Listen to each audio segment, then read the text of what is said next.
about. And we're going to have a little bit of fun with this one and talk about why fishing it seems like it's getting so overpriced.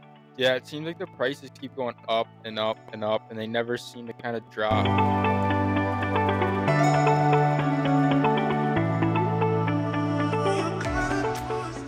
What's up, everybody, and welcome back to the Hook One Pod. We're here at Hook One Bait and Tackle in the studio. As always, guys, I'm Pete. And I'm Louie. And hey, we put together a pretty good one for you today. We got a little bit away from the techniques that we want to talk about or that we usually talk about, and a lot about the fishing that we usually talk about. And we're going to have a little bit of fun with this one and talk about why fishing it seems like it's getting so overpriced. Yeah, it seems like the prices keep going up and up and up, and they never seem to kind of drop.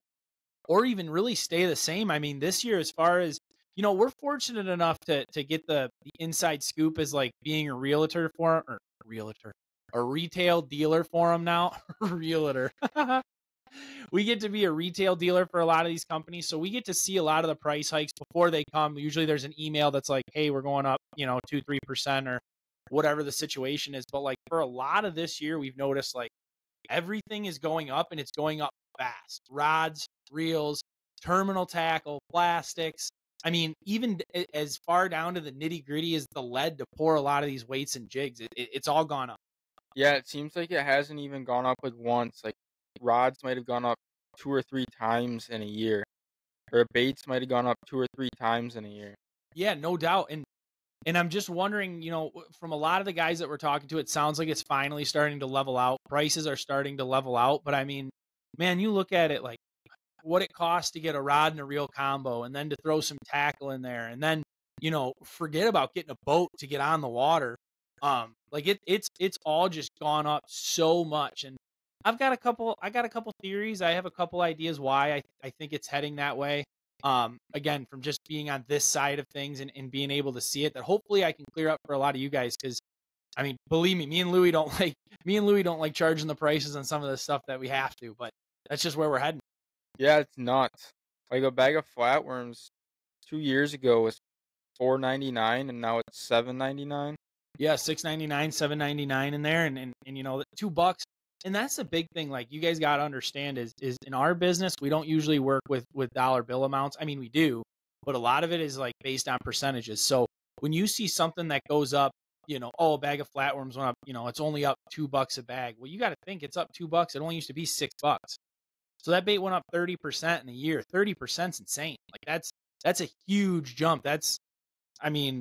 So to see that stuff jump so quickly, but there is a reason that it's all, kind of skyrocketing up there. And that's why I preach to a lot of our customers now. They come in and they're like, well, you can get this cheaper or that cheaper. You can get that stuff cheaper, but it's not nearly as good. The quality is not near there. And like me and Louie say all the time, now more than ever, you guys are really getting what you pay for. So a lot of the times, if you spend a little bit more money, odds are you are going to get a nicer product. Like that's just kind of the truth of the matter. Yeah, and it seems like now it's more important than ever. Like if you can't be spending, I shouldn't say you can't be spending, but like the avid angler wouldn't go spend $40 on a reel. No. If you spend $80 on a reel, that reel is going to last you 10 years. Yeah, and like that, those items aren't even in like this market anymore. Like when I started jigging, I feel like my dad or my grandpa now, back in my day. But like you start talking about that and it's like, when I got to jigging, you could get like a good Bass Pro rod was like $40. You could get a Fluger for like $25 to $30 and you were set. Like you had line, you had rod, reel, everything for under $80. And now like it's all of $80 just to get into a good rod. Like we have a Fenwick out there, the Fenwick Eagle, that's $70. I think it might even have went up to 80. But like that's a really good rod for the price. But I think like right now the gap is just huge, dude. You've got so much stuff on like the low cheap end that are just getting people in because like I don't blame them. Like you can't just decide if you want to get into a hobby and spend, $300, $400, $500 just on like tackle and rods and reels. And then you got to find places to go and spend gas to get there or buy a boat. And then once you get a boat, you got to get electronics and you got to get all your own tools, your own pliers, scissors, like all that stuff adds up. And it's just like you start running the numbers in your head, you look like Rain Man, dude. I know. And it's like, but so I get why people are going with some of like the lower end, the cheaper stuff, just to see if they like it, to get into it. But then once you're into it, so once you're like us, or even that step below us, we're like right before you're a full blown addict, and you're just like doing it a lot for fun. Um, Once you get to like us, like it's not even worth spending that money on a cheap rod or reel. And like I hear people all the time, like, oh, I'll get this reel for $40, and if it breaks, I'll get a new one. Well, you can get a really good reel for $120. Yeah. So are you going to go some guys are okay with going 3 years and blowing through them because they just don't use them that much. But it really is crazy, man. I mean, that gap is getting really big between like your high end stuff, and your high end stuff is starting to cost a lot of money. And then your low end stuff that's still more expensive than what, your middle of the road used to be, but you're going to pay for it in the long run. You're going to wonder why you're losing fish, or you're not getting certain bites and stuff like that. And a lot of the times it might be your gear. Yeah, even like baits. Like you might try and save some money on baits, but you're gonna blow through probably 3 baits every one if you spend a little bit more money. Oh yeah. Oh yeah. Like you can always find those deals where you can get a bunch of plastics for a great price, and then odds are they're going to be shredded in 2 to 3 fish, which that's kind of, where you have to find out where you are as a fisherman. Are you the guy that only goes out a couple times a week? Like I have guys that'll order 50 stinger hooks, and they're good for the year. You know Yeah. what I mean? They're going to fish once a week for the next, or they might fish twice a week for the next, 5 to 10 weeks, and they might go through a couple stinger hooks a day. They might fish by themselves or whatever that situation is, and that's fine. We go through, excuse me, whoo, long weekend, Labor Day weekend. Got the bubble guts still. But you get those other guys where it's like 50 stingers, dude, that doesn't last us a week. We'll be lucky to get a few days out of 50 stingers when you're running guide trips and you're doing stuff like that. So, and I know that there's a lot of anglers out there, whether they be people that are retired or they have good hours, where they're fishing every day, and they're usually bringing people out fishing. And it's like, holy smokes, man, all this stuff is really starting to add up, and it's starting to weigh on a guy's pocket who's supposed to be going out and getting free fish, right? It's like the most expensive free fish you've ever eaten. It's getting nuts, yeah.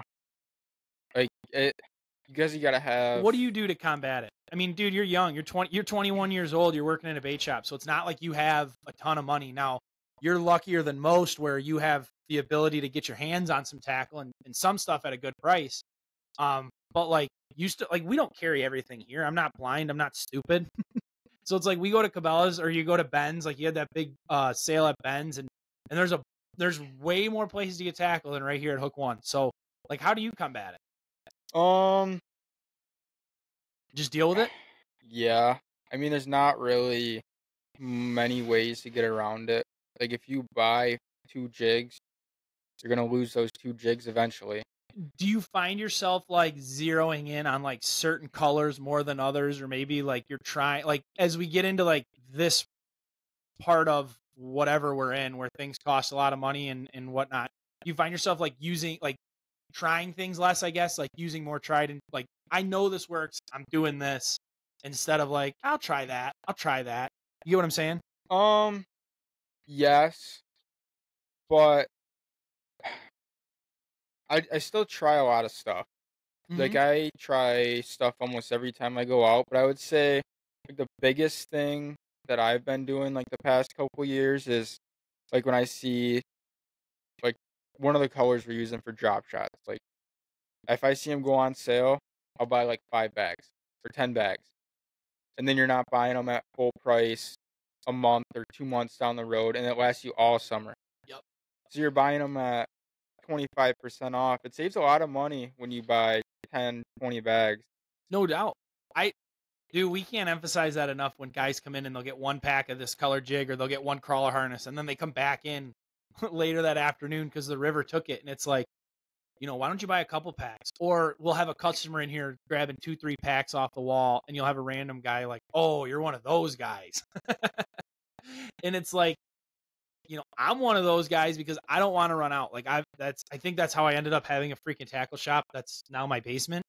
Well, I guess I live above it, but regardless, like that's how you end up having all this. But I hated when I was fishing, like running out of things. So like I always had a tackle board on in the garage, and like I Yeah. know you've got Oh one. yeah. Joe's got one. Joe's looks like it looks like the Gander Mountain section that he used to work for, dude. He's got so much shit on that board. But so we have a pegboard in the garage, and that's where I keep all my extra stuff. That's where I keep all my extra jigs, all my extra baits, extra Rapalas, extra plastics. I mean, like you name it, it's up there. Extra terminal tackles in there.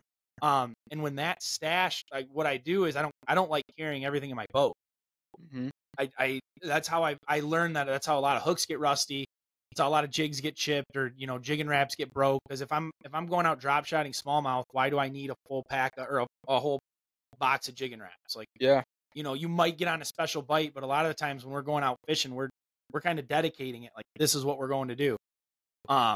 So I like to leave it in the garage. Well, I noticed that when I take the last off of something out of the garage and put it in the boat, well, then you need to fill up the garage peg, and you don't do that by doing one at a time. And yeah, you're spending a little bit more money in the like in the beginning of things, but like you hit it right on the head. You're like, we're going into the season of deals. Yeah. We're going to be running a lot of deals here soon. For Hook One, we're going into the fall, so all this open water stuff has got to get moved. Yeah. You know what I mean? So like, we look out for that. If you guys are seeing deals on products that you're going to use, don't be afraid to buy 3-4 packs. You're going to go through it. But again, it all depends where you're at, because that wouldn't make sense to do that if you were, if you only get out and smallmouth fish 3-4 times a year. Yeah. Why do you need 6 bags of flatworms? You don't. Yeah. So it's kind of finding out where you're at, but you can save a lot of money doing that. Yeah, a lot of money. Like I walk into my basement and I got my Z2s on one side, my Lunker Cities on the other side. I got Robo Worms on the bottom, Ned Rigs on the other side. You can kind of look at it and be like, okay, got to start looking out for this stuff to go on sale, or start looking out for this. Yep. It makes it a lot easier because you can do it all at once. Like keep an inventory, man. You might be spending $200 at once, but when you go into next season, you're not going to be looking for everything. No, and odds are next season it's going to be more expensive. Yep. Like, I hate to be that guy, and I hate to say it, but like that's what our distributors are telling us is like, buy this stuff now because it's going to go up before next year. So that's why, Louie and I, it's so funny because it's almost like we were able to kind of fit into that side of the retail industry because we do that for our own boats. Like, we're keeping inventory, and when something runs low, you got to order it. So like, we can do that here, but it's the same deal, right? Like, if you're going to stumble across an opportunity where, you can get Lunker Cities for $4 a bag instead of $5, like the finesse fish for $4 instead of $5. And it's like, that's big. A dollar a pack less. So if you get 5, it's basically buying 5 packs, you get one free. Yeah. You're saving $1 on each pack. So you buy 5 packs, you save $5. One pack's $5. That's math, y'all. Like, and that's the way I think of a lot of things. I mean, we run the bandit sale. We run those bandits for $10.99 instead of $12.99 for custom bandits. And like, first off, $10.99 is a great price to get them at. But then you figure you're getting them $2 a bait cheaper. Yeah. So if you buy 10 baits, you're getting 2 free. It's like, it's when you think about it like that, it's easier to at least justify. I mean, because at the end of the day, we're going to spend the money anyway. Terminal tackle's the same way. Like, I hate going to the store and buying like a pack of swivels. Yeah. Just give me a handful. Like, yeah. I'm going to go through the 5 or 6 that I have coming. So definitely like keeping an eye out for bulk deals or for sales and stuff that's coming up.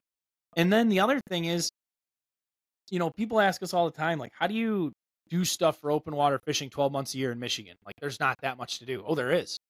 Oh, yeah. You got to stay that occupied, and you've got to keep your stock coming because, for guys like Louie and I, when April hits, we're running.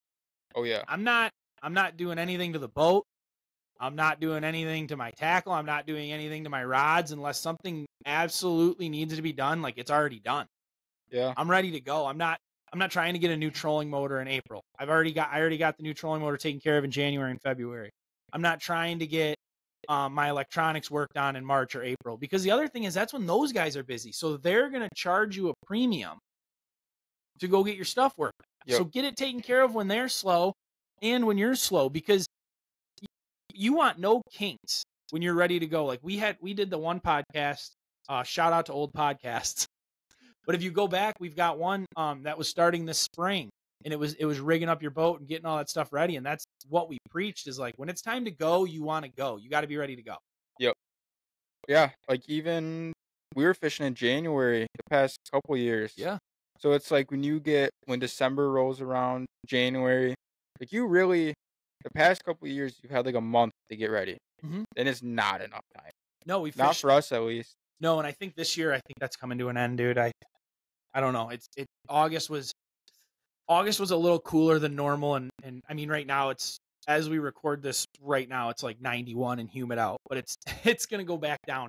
But yeah, the last few years we fished 12 months out of the year, and I mean you're catching walleye in November and December and even into January a little bit, and then you start catching the silverfish here in January, and you start catching them again in February. We started kind of putting a pattern together that totally fell apart in March and picked back up in April. Yeah, but it's nuts because you look at your walleye jigs, you try and figure out what you need, your plastics, your stingers. Well, here's a perfect example, and I'm not putting you on blast by any means, but here's a perfect example. You walked into the shop today and you're getting ready to go walleye fishing this week, and you're like, I don't even know what I have for plastics. Walleye fishing for me, so been smallmouth fishing all summer, and I'm kind of lost on where I am with my walleye tackle. How many jigs are left, how many stingers are left. That's the one that always gets me, dude. The stingers every time. It ends up being like early March. We just did that segment on YouTube about how stingers are so important and like the cold water bite, and it's like, dude, I will forget my stingers in like early March and just be so pissed at every fish I miss. Yep. And then you can't make the bait very much shorter. You don't get any action out of it. It's like, but that's everything. Yeah. You know? Like I got everything so organized in my basement, and then by the end of summer, it's missing 4 pegs. This color's gone. Where'd my stingers go? What color jigs do I have? Where'd my jig box go? That means fishing was either really good or really tough. Yeah, and it's the same thing every single summer. I got salmon spoons on one side of the boat. I got crankbaits over there. I got plastics under the console. It gets bad. Dude, that's just life where we live. I mean, I'm not going to go and give you guys another rant and talk about it again, but when you can catch everything, that's what happens. If we were specifically walleye fishing and that's what we did, then that's what we'd have in the boat. And if we were specifically crappie fishing and that's what we did, that's what would be in the boat. But we don't do that, and there's just way too much to do. There's way too much fun to be had to kind of limit yourself to anything like that. Yeah, and it's a lot of fun, but it comes at a cost. What I mean, I don't know. It's really hard to say, but I mean, do you see it keep like continuing to go up? I mean, you are way more in tune with like the bass market kind of sets everything. Like we'll always talk about that. It's national, it's international. More people bass fish than do any other fishing in the world combined. Yeah. So hit rewind because you heard that right. There's more people that are out there catching smallmouth and largemouth and spotted bass than there are doing anything else combined. That's ocean fishing, walleye fishing, pan fishing, ice fishing. I mean, it's an insane market that the bass market gets out to, and you are way more in tuned. Tackle Warehouse, I would say they're pretty cutting edge as far as like getting a lot of the new products and getting them out right away. Yeah. Omnia's probably like the same thing. Yeah, they're pretty close to the top together. So it's like, what are you seeing as far as like that goes? Are you continuing to see the prices go up, or are they somewhat stable, or is it just way too hard to tell right now? I mean, they're definitely starting to get more stable, like bait wise. Like there's not like a huge, I mean, one bait might go up because they change hooks or they change swivels or a blade or something like that. But like the rods are just like, it seems like there's a new rod coming out at least every month, if not every other week, and it's the next new and improved rod, and that rod's 300 or that rod's 400, but it does this that the other rods don't do. The rods are just through the roof right now, but it seems like everything else is kind of starting to plateau. Yeah, in how many rods can you have, man? Like you talk when you it's like you're a walleye fisherman, you've got jigging rods and trolling rods. And that's what I've always grown up knowing.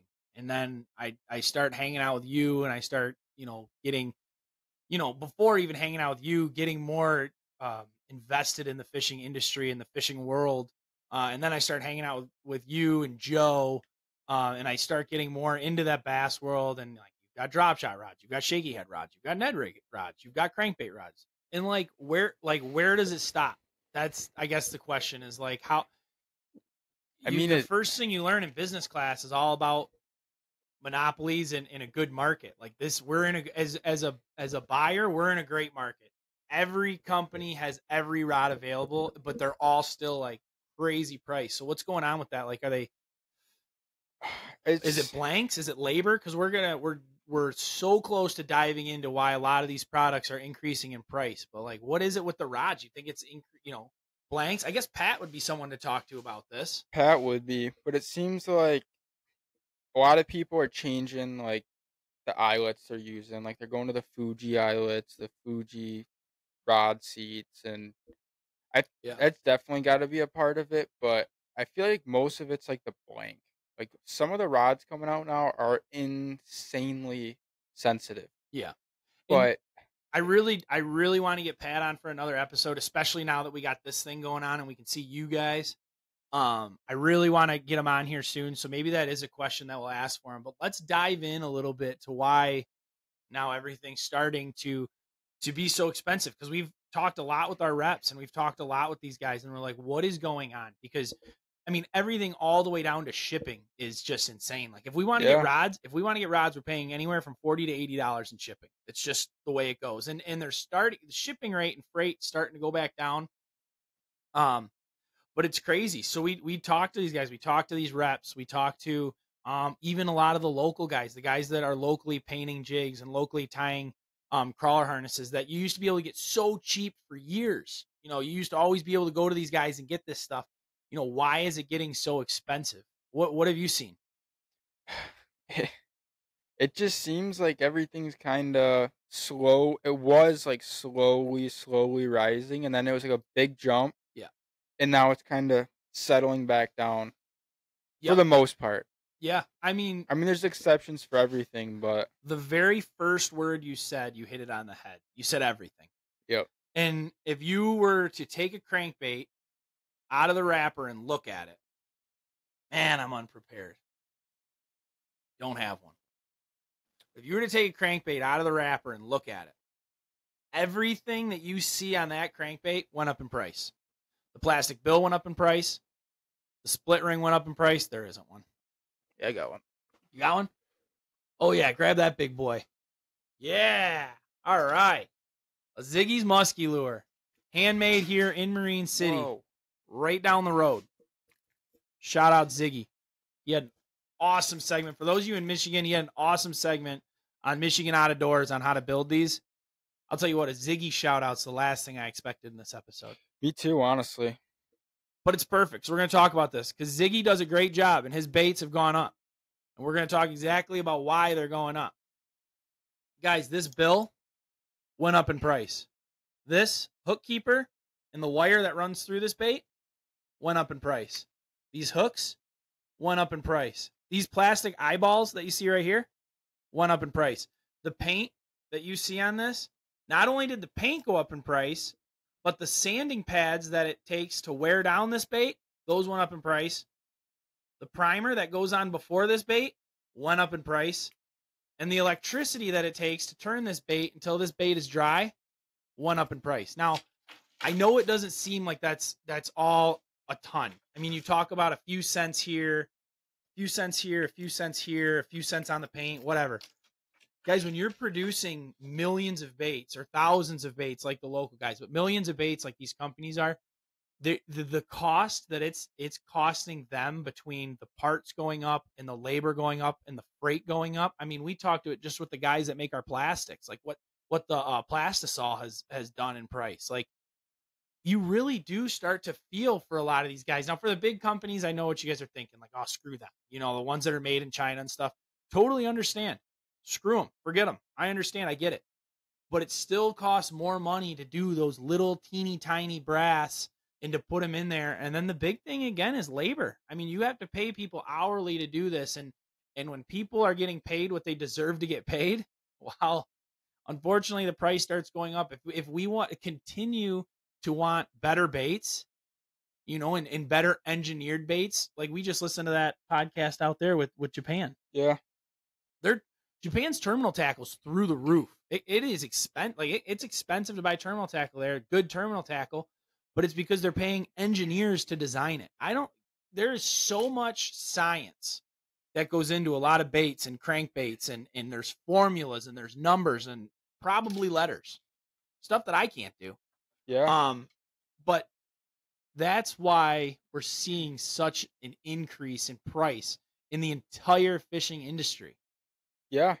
Well, it's like each bait, the more you get into it, the more, like I've learned working here, each bait is like in tune with the hooks they put on it, the swivels they put on it, the line that you attach it to. Like it's all designed for like certain It's a well thought out math equation. Yeah. Is exactly what it is. And we're a bunch of fishermen and we don't like math. I hate math. Louie hates math.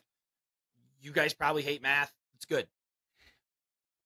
We don't understand it. We don't build baits. They do, right? The companies are the ones that build the baits. And when you're putting in that much time to figure out, you can't just if you get a bandit and you break the hooks on a bandit and you go just put any hook on a bandit, if you put the wrong hook on the bandit, it's not swimming right. Yeah. I'm not just making that up. If you have a Rapala floater and you go put a different size hook on that bait, sometimes it's for better, sometimes it's for worse, but it definitely affects the action of that bait. Every time. Now think about boats. We're both looking at upgrading our boats. It would right now where with interest rates are and where boat prices are. I mean, boats cost a good traditional deep V walleye style boat, like brand new. It's the price of what our parents paid for mortgages. But when you think about it, when you think about everything that goes into that boat, the fiberglass, the latches, the radios, the labor, the molds, like you start thinking about everything that goes into that boat and how expensive it is. And then boat dealers have to buy those boats from the boat makers.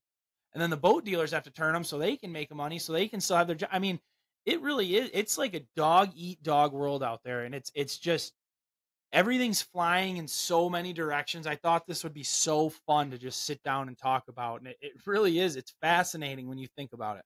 It's crazy to think, like literally everything that has to do with fishing has gone up. Our jigs that, we used to pay 50 cents. There's people in town that you could get them from 50 cents, 75 cents. I mean, $1 a jig was just outlandish to even think about spending $1 a jig on a walleye jig. And dude, it's you think about what a jig is made of. A jig has 4 components to the entire jig. It's got lead. Here we go. It's got lead. It's got a hook. It's got paint. It's got eyes. That's what a jig has. It's got 4 things. And all 4 of those things have went up in price significantly. So if you're looking at a couple cents a piece on what went up, that makes a big difference in the jig. And then you start talking about percentages and all that sort of stuff. And it's like, whoa. It's getting there. Yeah, you don't realize it when you put it on a smaller scale like that. But then, a bait shop like us, or say a bait shop like DipNet even, who has way higher turnover in sales, like you could even say, they have, if you can make a couple more cents on a jig, that's going to pay your rent for the month, or that's going to pay your whatever. Like, it makes a huge difference when you're turning over all those units. And so when you run into like these huge companies that are just cranking out, your lunker cities that are just cranking out millions, billions probably of units of plastic, whether it's a crayfish or a slim fish or finesse fish or paddle tail, whatever, like you name it. It makes a huge difference, because let's just talk about if it's 1 cent, if it goes up 1 penny for every 1,000 units you turn over, $10. You know what I mean? You're losing $10. Boom. And 1,000 units is nothing. 1,000 units is nothing. So it's like, I don't know, man. I hope that it definitely slows down, but you can definitely see where it's coming from. And like, this job has given us the opportunity to really see that. But it's crazy. It is. In Japan, they're paying like $15 for 6 soft plastics. Mm-hmm. It's getting nuts. But look at what they are, dude. I mean, we were looking at them right before we got in the air. I mean, they are so realistic looking and they're durable. They last multiple fish. So it's like, if you're going to have a product that looks better than everybody and it is tougher than everybody's, well, then you've got to get what it's worth out of it. And I think that's where what we're going to end up seeing in the fishing industry. I think a lot of what we're going to end up seeing is a lot of companies are going to have to make that decision. Do I want to reach out to this market or do I want to reach out to this market? But if this is your higher end market, the companies that are going here, I really hope they don't take it as like shitty quality. Yeah. Because there's a lot of fishermen that love fishing and that love to fish. And it's probably a lot of you guys out there that love to fish that deserve good tackle that you shouldn't have to spend an arm and a leg doing. It's a different story when me and Louie can run a trip and we get paid to fish. Now, granted, you guys can spend your money on hobbies like side-by-sides, and me and Louie get to spend them on oil changes and Joe and all of our guide friends out there. But that's our job. That's what we chose to do.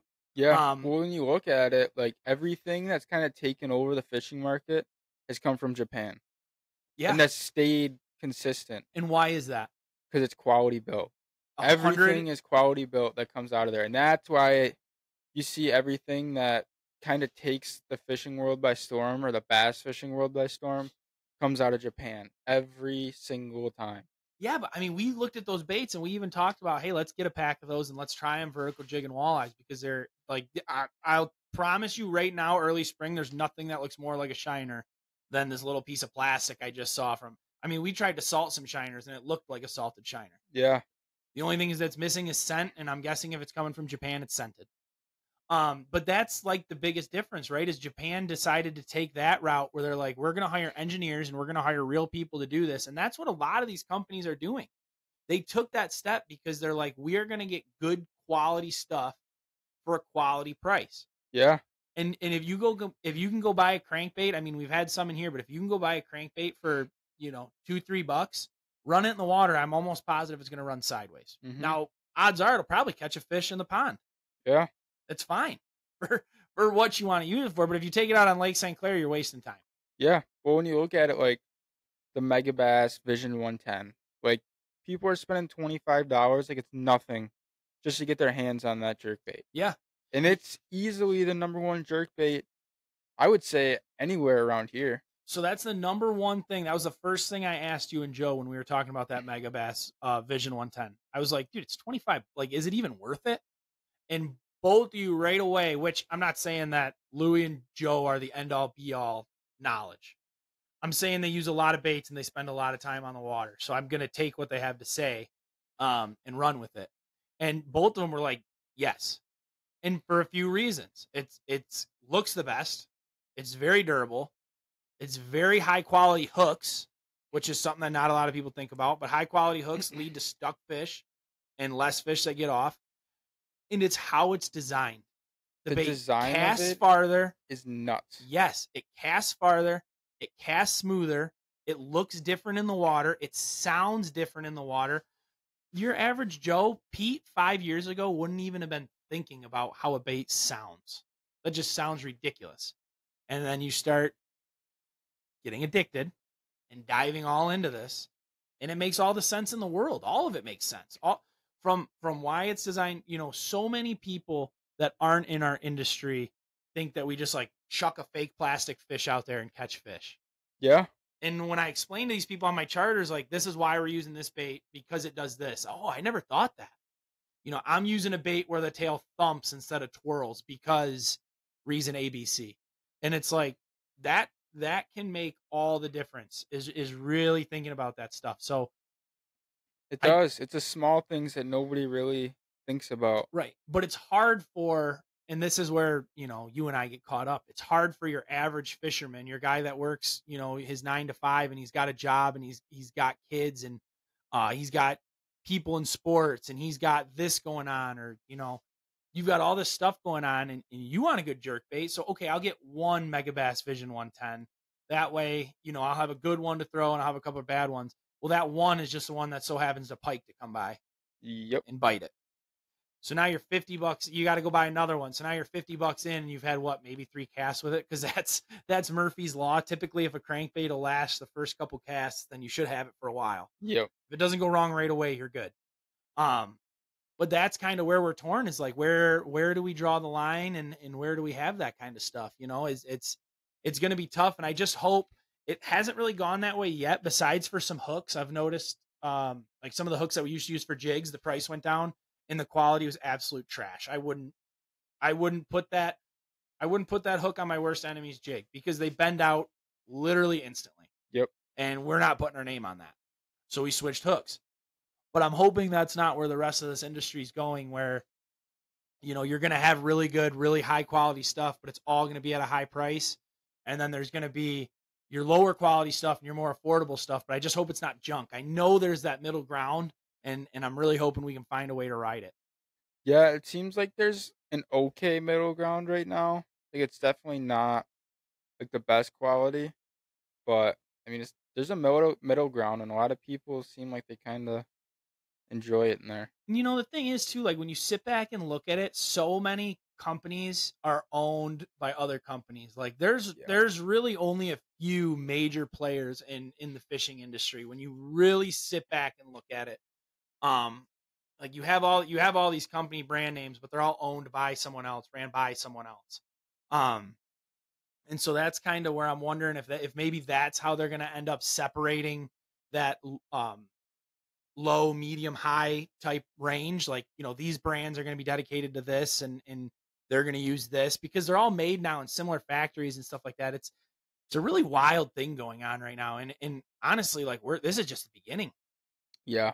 Like this is really truly just the beginning as the industry continues to grow, and continues to evolve and becomes more popular because fishing's growing. I mean, dude, did you see the 2023 Bassmaster is up for best sporting event of the year because they had such a good turnout and it was so cool. Like fishing's cool, man. It is. Fishing's cool. It is. And as it continues to grow, it'll be interesting to see where it all goes, because you already see it here on the local level. There's just so many people making tackle, creating tackle, and you see a lot of people come in one year and they're gone the next. And you have that same thing happening on a national level where people are spending not hundreds, but millions of dollars. Yeah. And it'll be interesting because you are going to have, with the success that the Japanese anglers have had, and I'm sorry, I'm just going on this rant, but I'm just in it. With the success that the Japanese anglers have had on tour, like Goya Fujita, Taku Idu, help me.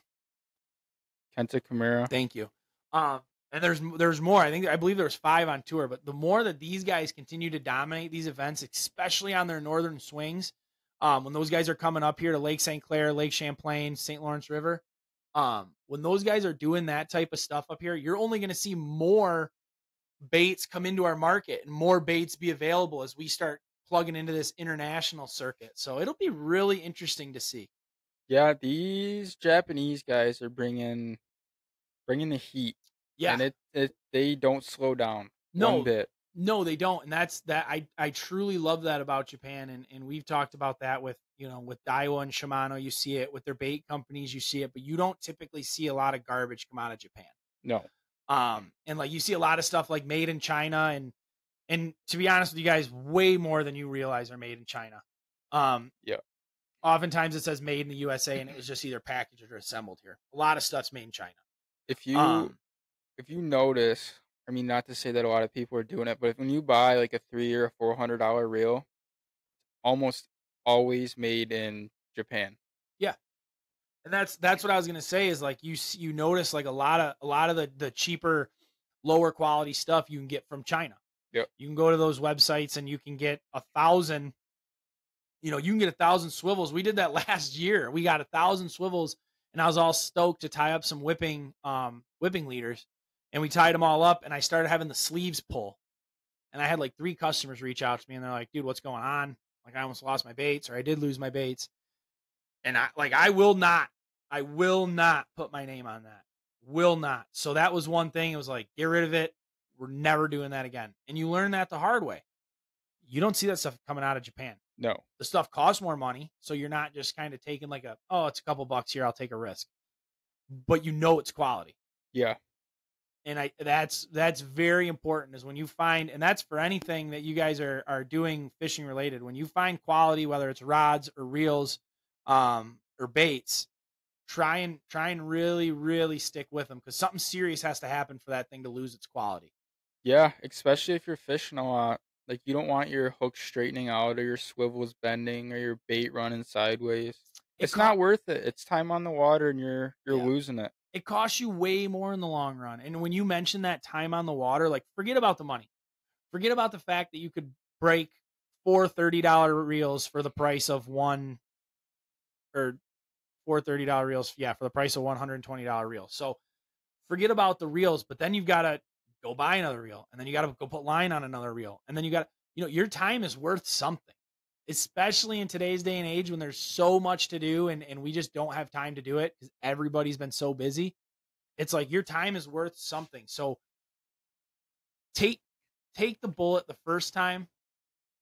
Me and my friends, we kind of live by the saying, buy once, cry once. Just buy it once. Take that beating that you had to take right off the knock, but I promise you it'll be worth it. And a lot of times companies will stand by your side when you buy their higher end stuff. Oh yeah. Have you noticed that? Like, you see it in everywhere now. Like, even I'd say the biggest place that it's coming to like affect is the hunting industry. Like the gear side. oh yeah. Like, all the clothing companies are expensive, but if it gets one little tear, you send it back, brand new one. Yeah, and I notice a lot of good rod companies do that. Rod companies that stand by their product, I can't emphasize that enough, because it's kind of drove me nuts being in this industry and seeing this. But rod companies that stand by their product have great warranties. Yeah. Real companies that stand by their product have great warranties, because they know that if their product is what it should be, you shouldn't be claiming that warranty.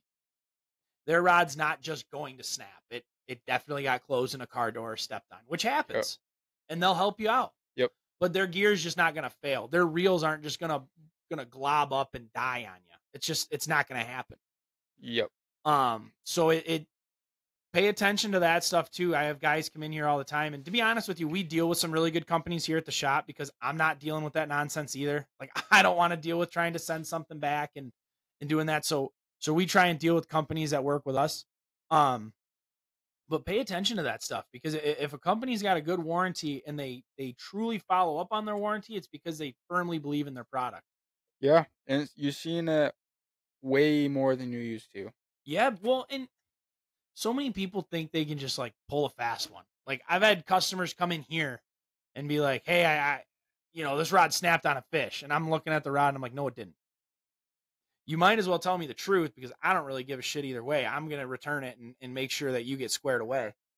But, you're not buying a $200 rod and it's not snapping at the tip the third time out. Yep. Unless that thing was damaged in shipping, or unless that thing was closed in a rod locker, that's not happening. It's just not.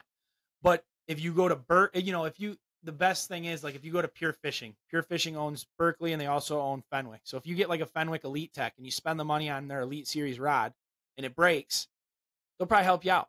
Yeah. If you buy the Berkley Lightning rod for $40 or $45 and you snap the Berkley Lightning rod, which is a great rod. I love my Berkley Lightning rods. I've used them forever. But they're going to break. It's a $45 rod, and when they do break, Berkley's probably not going to send you a free one. No. It's $45. And unfortunately, that's just kind of the cost of doing business, and that's just kind of where they're at. But I am optimistic. I'm optimistic that the prices are they're gonna slow down. I don't think they're gonna keep flying up as much as they have. And I'm really optimistic that the products that we're gonna be getting here in the future are gonna be really good. Yeah, it seems like quality is, with the price going up, the quality is going up for the I mean, most look at part. electronics are probably the perfect example of that. Yeah. I mean, they've gone way up in price, but what you can do with those electronics and how you can find fish. I mean, you got the guys, just look at the Elite Series on St. Clair. The guys have, Kyoya Fujita has two live scope transducers on each side of his trolling motor. So he can see 180 degrees. He probably has, and then he's got 3 screens up there. So he probably has 4, 8, 12 grand, 12, 13 grand in electronics, which is insane to even think about. I mean, you could buy a boat for 12 to 13 grand probably 10 years ago, easily, like a good boat, new. It's nuts. So he's got that and just his electronics up front, but he won an Elite Series this year. And he won 2. He won 2 Elite Series and he won Rookie of the Year. Yep. Well, that 12 grand is cake. No, he did not. He did not? No. Joey Cifuentes Did he really? Yeah. He held on? He had to win the last event of the year to pull it off. So he almost won, but regardless, he won the 2 events. Now I just look stupid. I'm glad you corrected me. But he's still, you've got 2 Elite Series wins. You've got multiple top 10 finishes. You know, that 12 grand that's cost of business. Yeah. You know what I mean? For me to go get Live Scope and spend the $3,500 or whatever it is on the whole bundle, like getting the black box and the transducer and the screen, and then you got to get a mount and stuff. But you get that stuff, dude, that's worth the world to me. Yeah. Because I can break down water so fast. Not even for necessarily catching fish, but I got it to break down water. Are there fish here? Are those fish biting? Or do I need to leave? Yeah. Because for me, time is money, like with charters. I want to be on good bites. Yeah. I want my customers on good bites. So if we're on fish that aren't biting, we're on to the next spot. There's so many different things you can do with electronics now. Double live scope, Mega 360 live scope. Yeah. Straight live scope, straight Mega 360. It's nuts. The crappie guys are putting live scope on their power poles and putting them halfway down. Yeah, I know. It's not. It really is nuts. And it's like, it's only going to keep evolving and it's only going to keep changing, which is, I mean, scary. It's scary, but it's, I mean, for us, it's what we want. Yeah. I want the fishing industry to be that. And it's got a long way to go. Unfortunately, It's got a long way to go. Like the professional series for walleye fishermen, NWT has a long way to go. A lot farther to go than say Bass or MLF, but even Bass or MLF are running into their own problems. And if we're going to be treated as like a serious sport and a serious, more than just a hobby, we've got a long way to go. It seems like fishing's gone backwards more than it has gone forward since the past. Yeah. Professionally. Like if you look at the 2008 or 2006 Forest Wood Cup, they just put these what are they called? Statistics out a week ago. It was like the 2006 or 2008 Forest Wood Cup for bass. First place was 650 grand. Now, if you win a Bassmaster Classic, what are you at? 250 grand? In the Forest Wood Cup, you're at 400 grand more 20 years ago. That's crazy. That's crazy with way less sponsorship dollars. And dude, listen, here's the deal. This is a can of worms that I don't really want to open. Not right now, not right here. I think that I would love to do this and get like a round table and get a couple guys to just sit back here and we can talk about that. But when you talk about where sponsorship dollars are going and where tournament dollars are going and all this sort of like, you definitely back in the day there, you got more bang for your buck. Yeah. Because now, there's just so much like you got these places paying for media crews. You got these guys paying for places to launch and sorry, I got distracted. Thought someone came in. And it's just, you don't know where there's more money in this industry than ever. And we don't really know where it's going. I mean, we do. The company, I'll tell you what, the companies have invested a lot more in say big payouts and they've invested a lot more into individuals. I think that's what we're starting to see. But I mean, I could be wrong. $400,000 is a ton of cheese. A ton of cheese. $400,000 more. That's what I'm saying. Yeah. Like $400,000 is an insane amount to win. I think the biggest part of it, not to say the biggest part, but I think a main part of it was the what do they call them? Non-fishing related sponsors. What do they call them? Gotcha. That's right.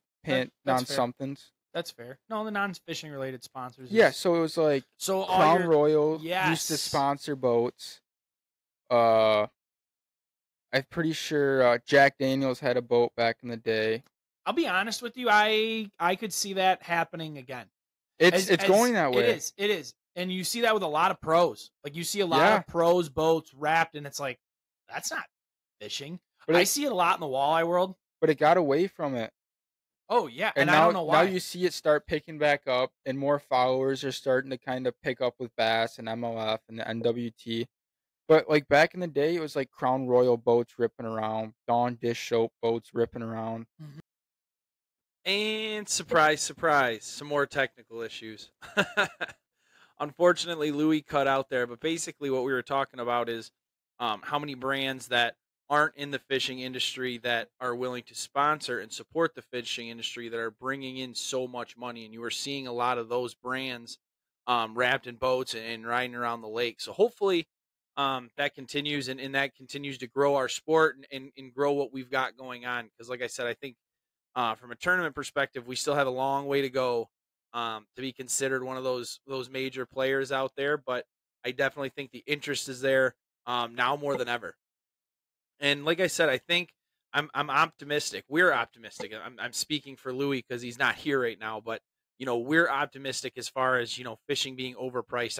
I don't see this something that's going to be sustainable, and I can see the prices kind of evening out and coming back down. And obviously, guys, rewind it back and listen to what we had to say about buying in bulk and taking advantage of sales and opportunities as they present themselves, because fishing, everything's seasonal. Everything has its season. So if you're preparing at the end of one season, then you're going to be ready when that season rolls back around, and hopefully you can save some money and get more tackle and more accessories and all that fun stuff on the boat. That's what we work so hard for.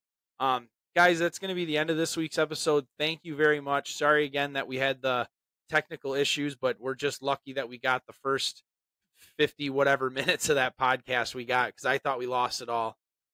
Luckily we only lost the back half. But thank you again. Please, I'll give you the Louie, like, share, and subscribe. You guys have done awesome helping us grow this channel. Our OG podcast listeners from before YouTube, thank you guys so much for everything, and all of you that are joining us now on YouTube.